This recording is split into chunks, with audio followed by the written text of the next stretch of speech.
Assalamualaikum warahmatullahi wabarakatuh. Kita masuk ke mata kuliah manajemen keuangan, di mana untuk mengerjakan soal UAS, salah satu soalnya itu adanya di pertemuan ke-18, yaitu restrukturisasi perusahaan. Oke, kita lanjut. Untuk perhitungannya,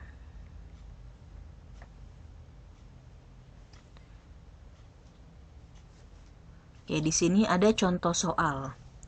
PT Mekar mempertimbangkan untuk melakukan swastanisasi melalui LBO oleh manajemen. Saat ini manajemen memiliki 21% dari saham yang beredar, 5 juta lembar. Harga pasar saham Rp1.600 dan diperkirakan dibutuhkan premi 40% atas harga saat ini. Manajemen berniat mempertahankan saham mereka dan memperoleh pinjaman sebesar 80% dari dana yang dibutuhkan untuk menjamin kelancaran operasi. Sedangkan 20% akan diperoleh dari obligasi. Bunga pinjaman sebesar 2% di atas tingkat bunga utama pada setiap akhir tahun dalam 5 tahun pertama. Bunga obligasi 13% dan harus dilunasi pada akhir tahun ke-6. Manajemen memperkirakan laba sebelum bunga dan pajak per tahun adalah 2 miliar. Perusahaan akan melakukan pengeluaran modal dalam jumlah yang sama dengan penyusutan.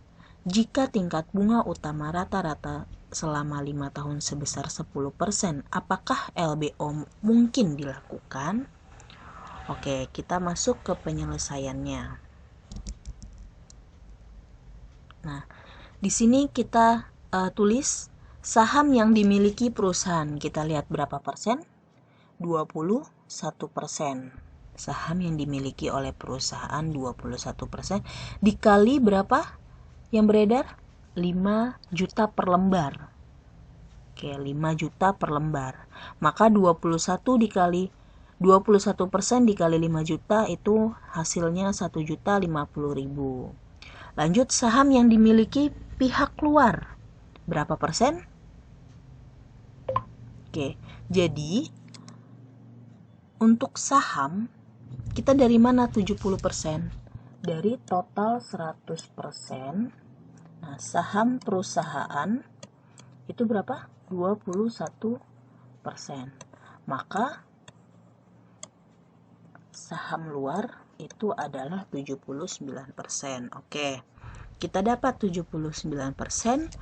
79% dikali 5 juta sama saham yang beredar 5 juta.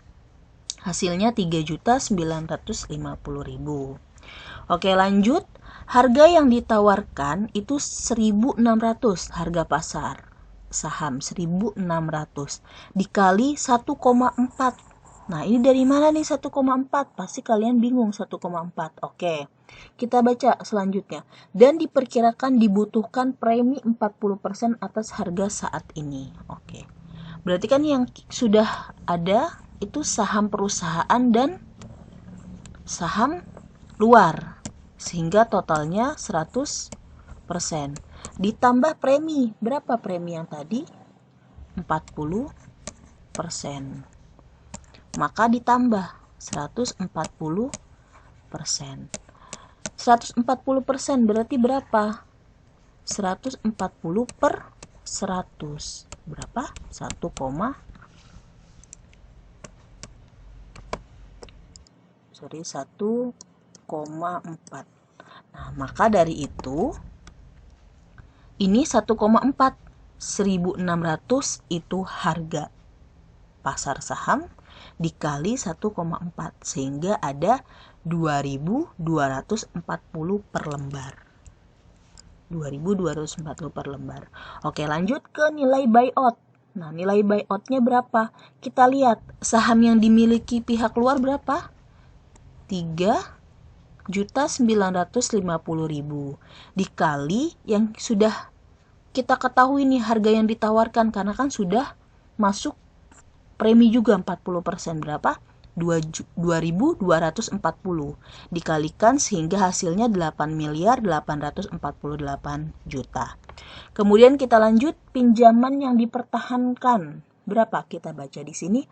Manajemen berniat mempertahankan saham mereka dan memperoleh pinjaman sebesar 80%. Berarti 80% dikali nilai buyout-nya 8 miliar 848 juta. Sehingga hasilnya 7 miliar 78 juta 400 rupiah. Oke, sampai sini jelas. Kita lanjut pembayaran pokok pinjaman. Oke, pembayaran pokok pinjaman. Berapa ini hasil dari pinjaman yang dipertahankan? 7 miliar 78 juta 400 ribu dibagi 5. Kenapa dibagi 5? Kita lihat di sini. Nih.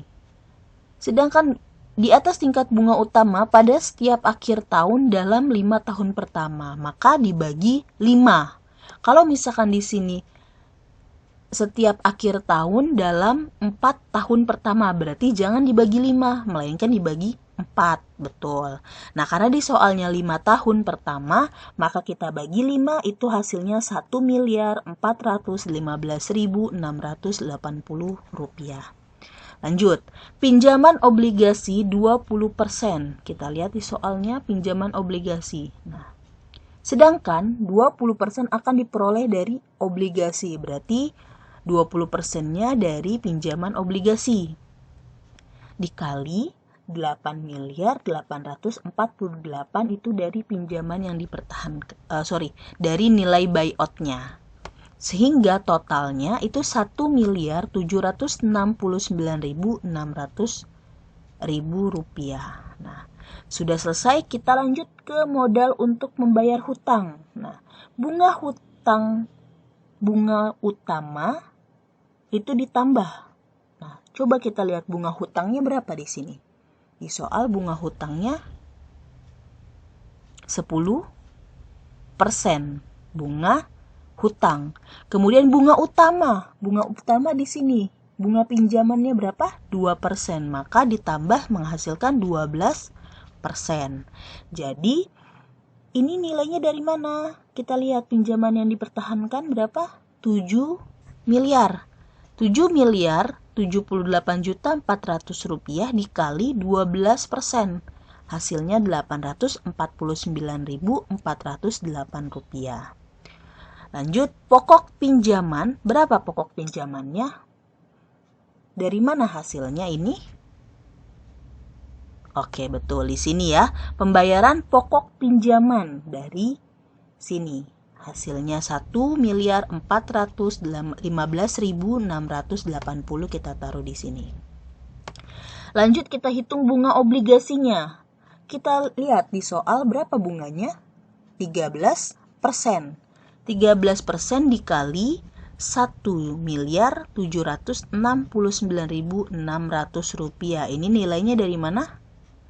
Ya betul, dari pinjaman obligasi. Jadi kita kalikan dengan bunga obligasinya 13% sehingga mendapat hasil 230.048.000. Maka total modal yang dibutuhkan itu dari mana hasilnya? Ada yang tahu dari mana hasilnya?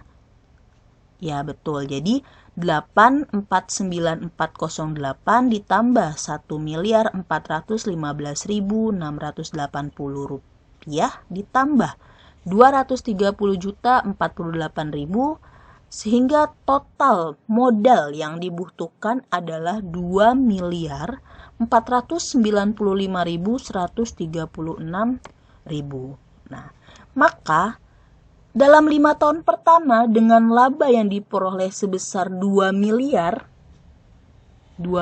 labanya, itu tidak akan mencukupi untuk membayar utang. Karena kenapa? Modalnya dibutuhkan 2.495.000. Namun labanya hanya 2 miliar, berarti itu tidak akan mencukupi. Seperti itu ya.